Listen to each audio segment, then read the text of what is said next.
Hey guys, this is Rob with the Electric Playground. Just returning from Expo 2023 up in Schaumburg. Had a great time up there. We launched our new GZ Topper on Saturday. We just got through selling out our first batch of those. So thank you so much to our first 25 customers, first 30 customers for our Godzilla Topper. We wanted to do like a little bit of a deep dive with you guys on how this thing works. You know, this is the first time we're doing a live stream quite like this. I'm manning this bad boy by myself, so bear with me as I kind of move things around. But yeah, we just wanted for you guys to be able to see not only how it works, but some of the technology behind it, as well as the installation process, so you guys know what's going on. This is not an official install video. We've got official instructions and an official install video coming soon as those start to ship out over the next couple weeks and months. But we thought it'd be fun to kind of give you a look at how everything works and show you around our shop a little bit too. So we'll kind of get started here. I'm gonna flip the camera around. This is our shop here in St. Louis, Missouri. We're in a small business district, but mainly residential. As you may know, our first product, Twilight Zone, is well underway. We're currently in our third batch. We've got quite a few units, 50 units in progress. These are some of the tools we use as far as how to build out the early stages of the product. Lots of fun screws, wires, motors, really everything all happens in this room. We've got 3 workstations here for the main assembly team and myself, and lots of storage that keeps going upwards for all the units we're building. And this complements our other area, which is our shop, we call it. That is where we do a lot of the cutting of the materials that we use for this product, both laser cutting, 3D printing, things like that. So I might tell you a little bit more about that, but in the meantime, I wanted to give you guys a really close-up look of the Godzilla Topper. So I've got a setup here. This is the setup that we showed off at Expo. And for the Expo booth, if you guys were able to come by, we had this pretty cool little control panel that let anyone coming by actually work the topper, in addition to the one we had on a machine there at the booth. So there's a bunch of interactive features on this thing. I want to show you guys the backhand side of this first before we get into it. So one of the things to note is that there is a light sensor that's going to go into your back box behind the Translight, and this is what's going to actually turn on the topper. So anytime those lights in the back of your Translight come on, the topper is going to come on. This topper is fully externally powered, and this sensor right here, which plugs into this part of the back of the topper, it goes down through your back box and it turns on your topper. We've got a couple components that you're seeing here. This is what we call the logic board. So this is the board that not only has our computer processor on it to tell everything what to do, but it's the output for the input signal that you're going to learn a little bit more about. This version right here is typically this is all black, other than you've got going to have a nice green effect with a number on your unit right here. So yours won't be see-through like this, but pretty similar otherwise. All right, so this particular topper is run by 14 different inputs. These inputs are collected via a board that goes underneath your playfield. So that board looks like this, and I'm going to tell you guys a little bit more about how that looks under the playfield and how to install it. So what we have is a bunch of different inputs via light sensors, similar to the one that you just saw, and that gives us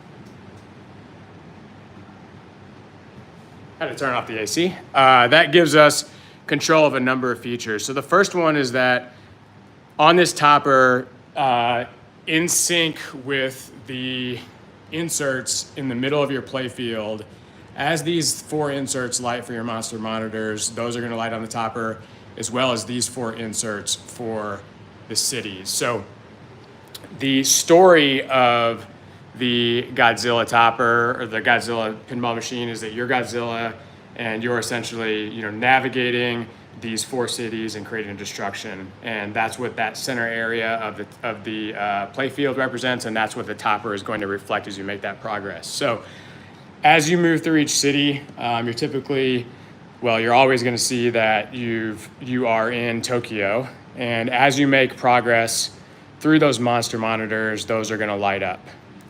And that's going to happen throughout gameplay. The key to top scoring in this game is to actually have all 4 of these monitors lit before you change cities, before you move from Tokyo onto the next city. So what's going to happen here is that if you have all 4 of these monster monitors lit, you're going to get this constant notification that you have all 4 lit, which is going to be that visual cue for you to want to move cities. If you collect all 4 of these monster monitors in the same ball and change cities during that ball, you get a 5x multiplier, and that multiplier degrades down to as little as 2x depending on which ball you're getting these 4 in, or if you've actually collected all 4. So that's a really cool way and a great feature of this topper to kind of communicate to you that you've got optimal scoring opportunity. In addition to those monster monitors, as I said, all 4 cities will track. So as you make progress through these cities, you're going to get this fire effect. It's a little bright in here. I'm going to turn off a light or two to see if you guys can see how that looks a little better, but it's a really great effect. One of the really fun things about this topper is that it creates a lot of ambient light on your ceiling, depending on how you have it set up. I'll let you guys get a look at kind of how that works here on the back. It's turning off because of this sensor, as I mentioned. I've got the lights dim a little bit. There we go. So you can kind of see we have these 4 custom LED panels that are creating that fire effect here on the back. There's 3 other light strips in the topper as well. And I'll do the rainbow effect. You guys can see how all of that works in conjunction. So you're kind of seeing those 2 main light strips. This center strip, the white one that you see there that's not blinking, is a GI strip. So you can kind of see as you light each of those will light up each city. So there's over 200 controllable or addressable LEDs in this topper that we are basically using this input board that I showed you guys to create that output. All right, so another really cool animation that we built for this is related to Destruction Jackpot. So when you've got Destruction Jackpot lit, you usually hear that siren that's running. You've got the ball locked on the magnet grab, and whenever it lets go, you have a chance on that Destruction Jackpot shot. So this light show in particular is going to run when that's happening, and this is actually accomplished by looking at the white and the red GI, which you'll learn a little bit more about when I show you under the play field. Another feature that's kind of similar to that is the Rodan 2x multiplier. So when you have that Rodan 2x multiplier lit on the play field, you're going to get this cool purple effect that's going to strobe. So during that 60-second period, you will see the topper in this purple 2x mode. We've got a animation tied to the center spinner. So as you build the heat ray, that's going to blink as you see here. And finally, one of our favorite features is the UFO. So when you have the saucer lit and you actually have the opportunity to hit that 3 times to collect an extra ball, 6 times to start saucer attack multi-ball, you're gonna see this UFO rise up. So this UFO will stay up as long as that shot is lit or until you hit it, and it'll go back down afterwards. And you're gonna have a lot of times that that's popping up in like the end of ball bonus during the attract mode. Really fun feature that communicates that is available. So that's the main functionality of the Godzilla Topper.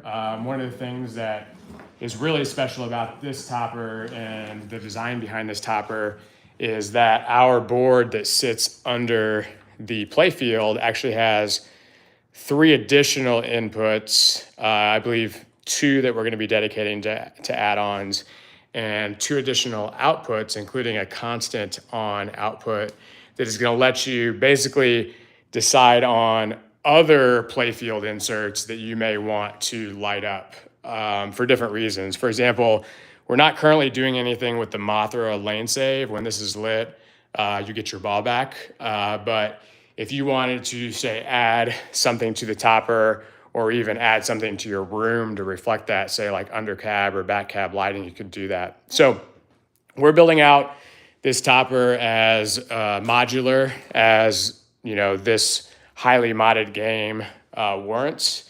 And one of the things we're doing to start with that is we're working with a well-known mod maker to make these 3D buildings that actually replace the plastic buildings in the topper. So I'm going to show you guys what those look like one more time.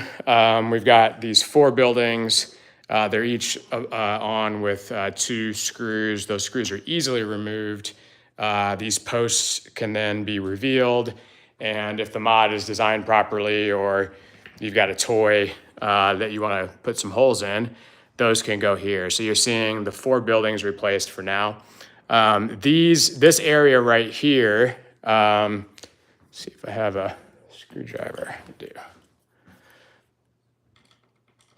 See if I can take this off. He falls down into the water. This area right here is designed specifically to have 1, 2, 3, 4, 5 posts that are optionally applied to add additional objects to this area. You'll see here we've got a plastic that somebody in our community designed for us, and that's here. So that's an example of like something that you could add to really expand on this topper. Another thing, and this was actually an idea from someone at Expo, this particular contraption, I'll let you guys see how it works from the backside. So it works like that.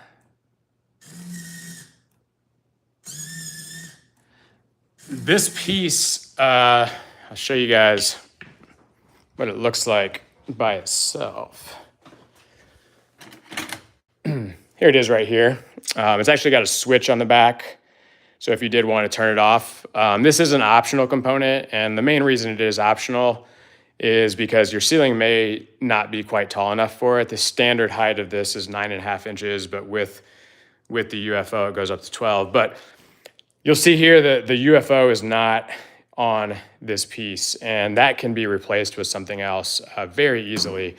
Also, the way this is designed is that right now we've got this whole thing about 10 millimeters off the back, but it could be even out to here, and a platform could be applied to this. So you could actually raise up and down a different object that is hovering over the city, which is a really cool feature. Another mod that we're working on that many that have been following this project know about is the Conqueror upgrade. So the idea of this add-on is that this entire front panel is basically a separate piece that's going to be able to be removed rather easily.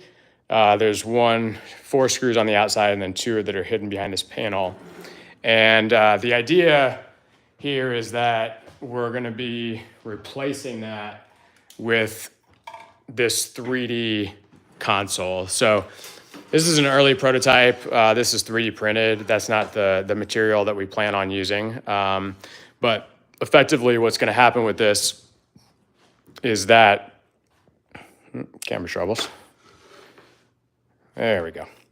That is going to effectively mount here to the front via a series of screws. This is on a base just for display purposes. And within within this structure are going to be 4 monitors. This is a little demo. Each of these monitors is run independently by an independent computer that then ties into the main computer. And the lighting here isn't great, but these will effectively turn on whenever you have the monster monitor lit, but also play different animations whenever you're doing different actions, such as changing cities. And we want to make this open so that people can add things themselves. So this is an upgrade that'll be coming in 2024. The pricing isn't defined yet because we just haven't gotten that far, but we are hoping it's between $300 and $400 to go along with this main product, which is $979 with the UFO and $879 without the UFO. So moving on to installation and how that works. I'm gonna set this down and hopefully get us in a good spot. So we've got my Godzilla Premium here. I'm gonna lift the plate field. I think before I do that, take the back glass off.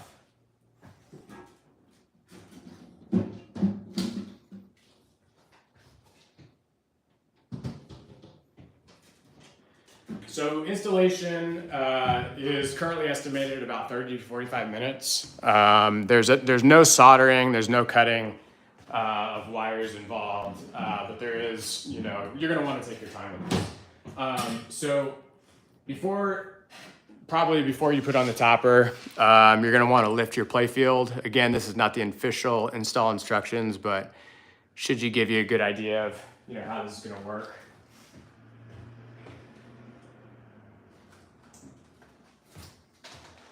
Give me just a second, I'm gonna plug in my phone.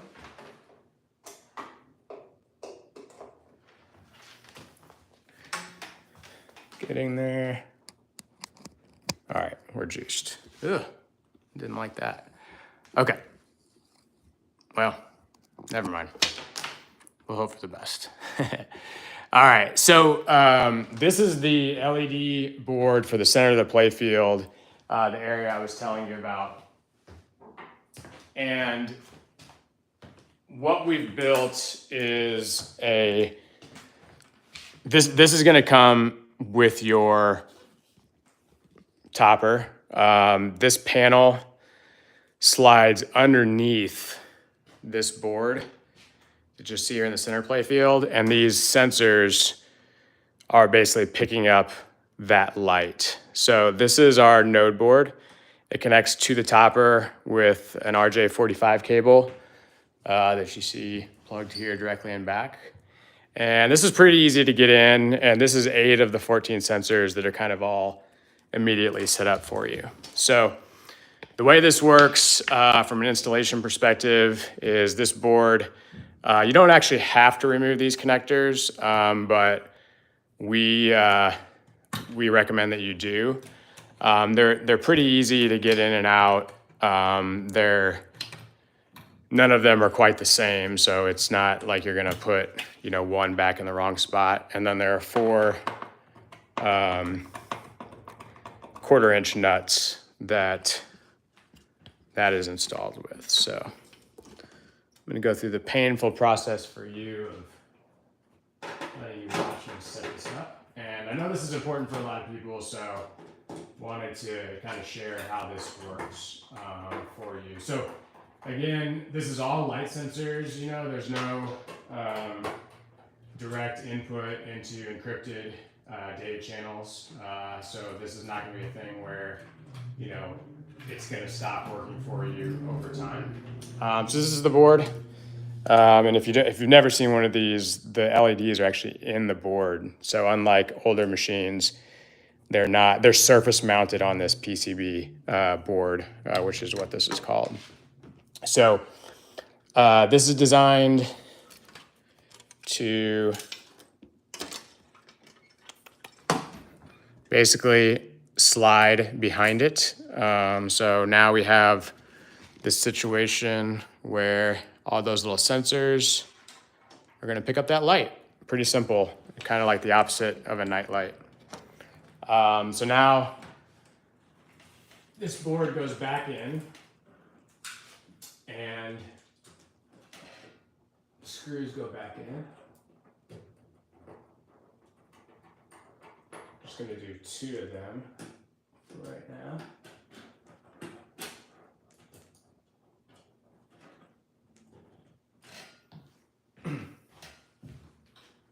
This is where I better take my time, because if I don't do it right, we're not going to have a good demo.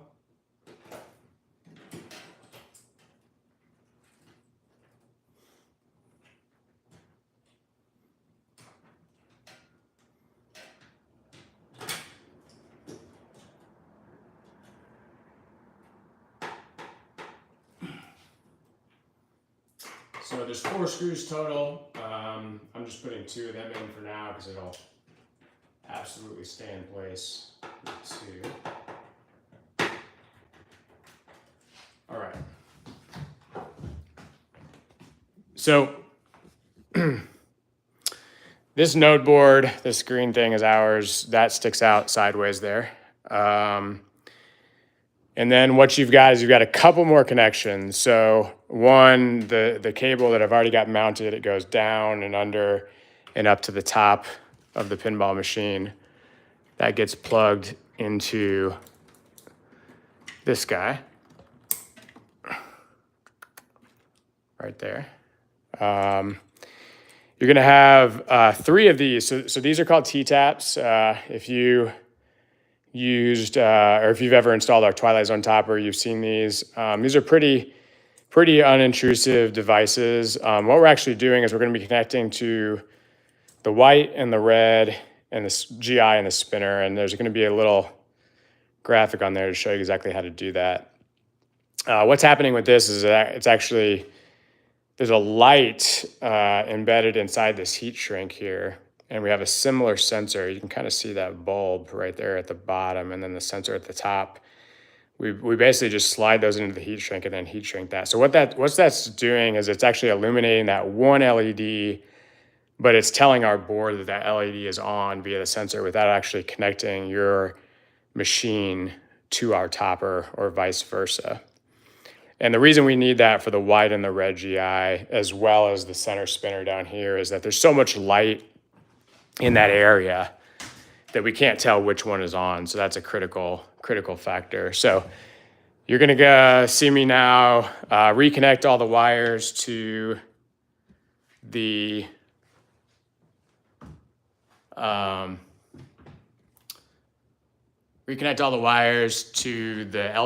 LED panel, as well as hook up those T-taps.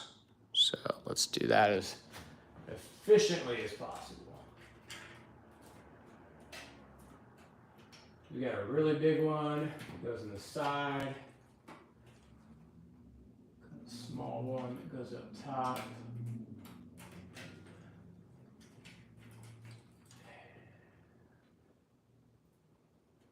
Another small one. If I'm correct, none of these have the same pin count. So you basically, if you're paying attention to what you're doing, you can't connect the wrong one, or at least based on the pin count. And they kind of go around the side. So you grab a tool. So using, a standard set of pliers, I'm taking this white GI connector, and I've got yellow on top, yellow and black on top, and white and yellow at the bottom. You'll see I've gone into this quite a few times. Doesn't normally look that mangled. If you ever took this off, you just put a little piece of electrical tape around that.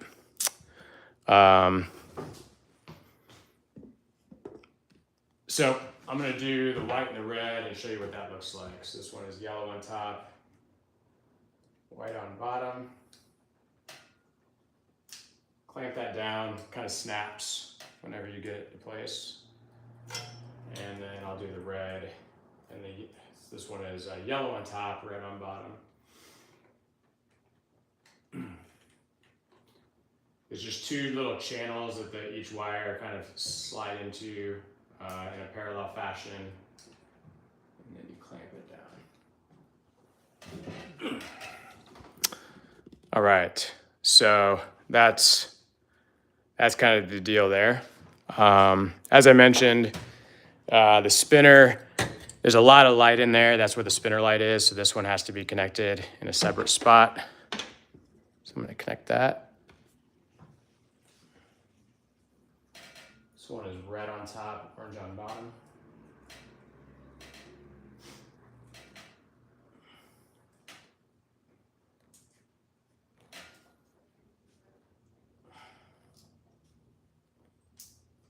And then finally, we have two more sensors, and this is the sensor that if you wanted to add more of these, you could for other things. So we've got saucer and Rodan. So Rodan is the 2X, and then saucer raises the saucer.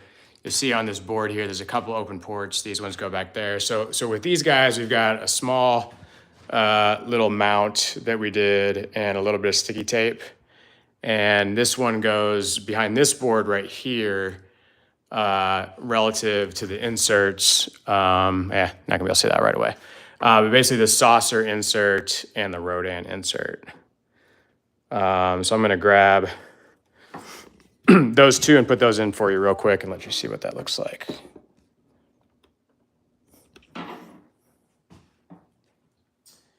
Little piece of sticky tape. And then you slide that little sensor just kind of into the area of the light, or where the light would be. And this one I am more familiar with where it goes. This one might be a hair tricky for folks. You do not need to remove this board to see it, and these are easy. These are pretty easy to adjust after you got the sticky down. So that goes under the board. So if you look at that now, you've got this one kind of sticking under the board there, and this one, it's a little bit more obvious because there's that cutout on the play field where it goes.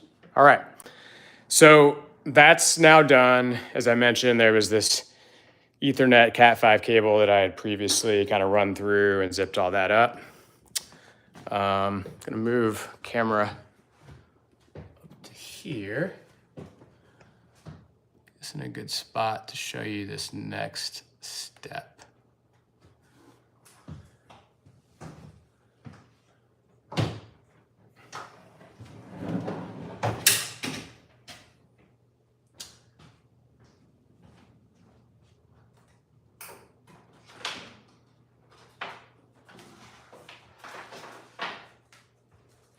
Okay, so from a power perspective,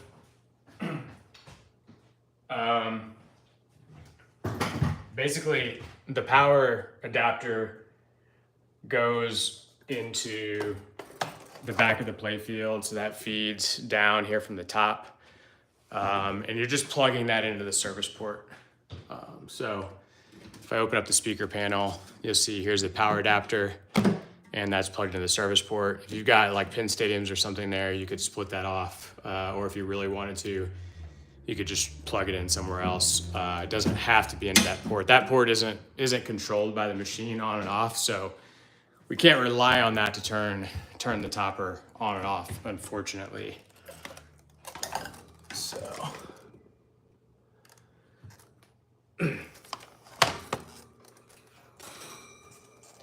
All right, so the topper will go into the existing screws on your back box here.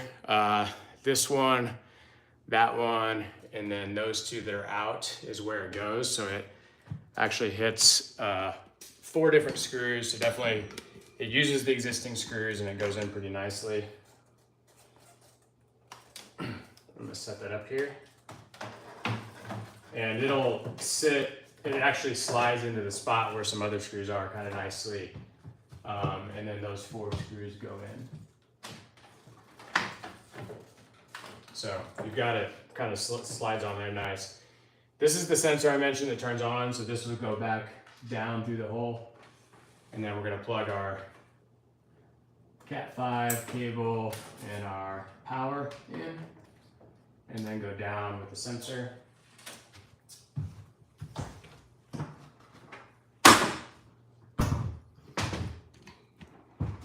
Hope that was aligned okay. If not, I'll show it to you one more time.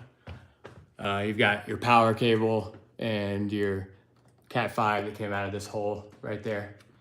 And then this sensor went down into that hole. Comes in here, and then this would have a similar sticky bracket tied to it. And then the lights on this guy are, always trip me up. Oh, here they are. They're like here and over here. Pretty cool setup here. So this would kind of angle towards those lights there. This is a pin woofer thing, and that is too. So that looks a little unfamiliar to you, possibly. All right, so now that we've got that set up, we're currently on. If I just put my finger over this, we're off. We got all this ambient light in here, but it's on because of the ambient light. We'll go ahead and fire this up, and we'll see how it looks.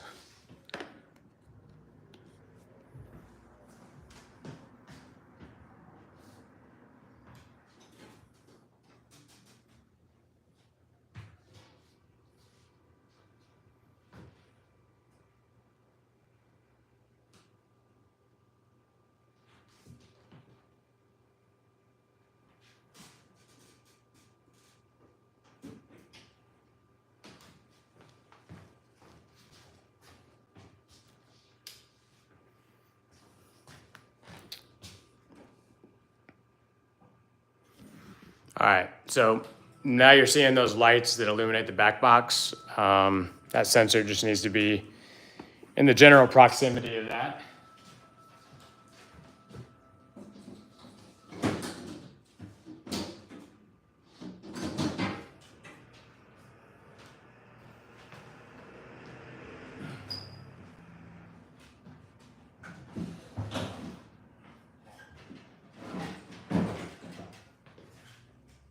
So there's going to be various lights going off because we are in attract mode. See the UFO even go up occasionally. So that's kind of a fun thing, and that this is operating and doing various attract elements even when you're not playing. Again, that UFO can be turned off. So if this is in a bar setting and you just don't want it running, or you don't want to hear that sound, which is noticeable if the game sound isn't on, or other games, you can turn that off. That servo it's a pretty high quality one, so I feel pretty confident about that holding up. But just worth noting. So that is the Godzilla Topper. I hope that you guys have enjoyed this. We're going to be doing more content like this. I just want to get a chance to, connect with you, answer the questions you have, let you see how it works. This is an evolving product. We got through batch 1, so super excited for folks to give us feedback. We're shipping all those by December 15th. So batch 2 will be opening up probably around that time. So thank you so much. If you've got any feedback for us or questions for us, we'd love to talk with you more. So have a great day. Again, thank you to the Expo team. Thank you to the amazing community. We had a great time, and hope to see you at TPF. Take care.